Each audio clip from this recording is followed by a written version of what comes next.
宝宝，你把我的衣服脱了吧！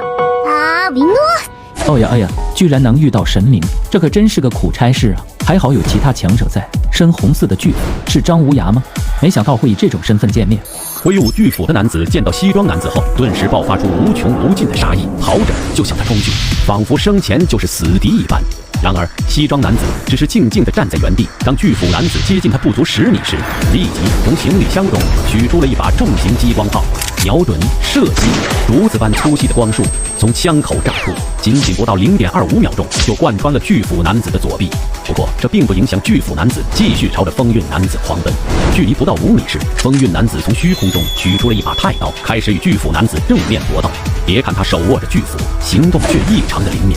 风韵男子身形敏捷，每次躲过巨斧的攻击都会回击一次，然而每次攻击只能留下浅显的伤口，根本无法阻止已经是神使的张无涯。好强啊，真不愧是张无涯呢，死了还这么强。巨斧男子发出一声咆哮后，继续朝着风韵男子冲去。突然，远处的平原飞来了3枚子弹，毫不偏差地命中了巨斧男子的头部。砰砰砰！随着3声响起，烟尘覆盖住了巨斧男子的整个头部。真幸运啊，又有援兵，看起来今天是我的幸运日了。待烟雾散去之后，只见巨斧男子整个头部已经彻底化为白骨，但丝毫没影响到他屹立着的身躯。然而就在此时，突然凭空出现一把匕首，直接就刺穿了他的心脏。巨斧男子稳住身形后，再次发出咆哮，开始胡乱向周围挥动巨斧。切，怎么不就此死去啊？高山和那扑街仔也能有没一击必杀的时候，这就是王者级的神使吗？先别关注他了，班车里的乘客怎么样了？还有苏晨和龙洛儿，他们2人怎么在这？还在和一个道士交战？海波师傅已经开始解救班车里的人了，刚刚听他说，目前暂时无人伤亡，那就没问题了。继续进攻张无涯，苏晨那边你也稍微关注下，虽然有龙洛儿在，应该不至于发生伤亡，但有备无患。我明白了。没办法了，汉魃呢喃着，将脸上贴的符咒摘取下来，露出一副刚满18岁少女的容颜。明明看上去十分清秀，却给人一种饱经沧桑的感觉。他将符咒置于胸前，双手合掌，开始给符咒注入灵力。苏晨和龙洛尔见此，立刻就冲上前去准备阻止，不过却仿佛撞在了空气墙上一般。结界吗？万灵法。嚯！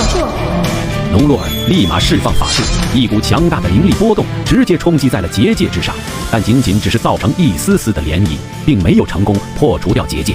反观汉魃在结界内不断的释放灵力，其浩瀚无垠的灵力流，原本应该是没有任何形态与颜色的灵力，却因为太过浓郁，在汉魃周围甚至都能看到淡蓝色的灵力纹路出现，一部分维持着结界的稳定性，另一部分则输送到脚边的符咒中。苏晨见此，连忙唤出小金，不知道还能不能问出一些是神者的隐藏能力。小金，有办法破开他的结界吗？主人，是神经书幻化出的武器，可以破除世间一切障碍，只不过主人您和汉魃境界差距太大了，是神者的能力补正都无法弥补这个差距，不过倒是有其他奇招。别卖关子啊，快说！主人，您可以打开式神经书，翻阅到汉魃那一页，用能力点把他的境界削弱，这样或许就能破除掉他的结界。苏晨顿时一头雾水。之前可是翻阅过整本是神经书，但并没有发现欧罗巴氏以外的神明的资料信息。难道只要是我见过的神明，都会记录在是神经书之上吗？苏晨立马将长枪切换为金书，同时快速的浏览翻阅。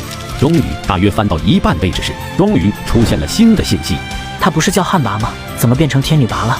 神明的名字还能变吗？小金，如何削弱他的境界？主人可以点击经书上的内容来进行操作。苏晨听闻，立马就用食指点击了下汉魃的境界一栏，很快在眼前便出现了3条选项。苏晨看着这3个选项，有点懵。先不说降低境界，毕竟是神经书本来就是为了斩神用的，降低神明的实力，提高自己的胜率是很正常的事。可为毛还能提升其他神明的境界？是嫌对方太弱找虐吗？还是说可以收服神明当小弟？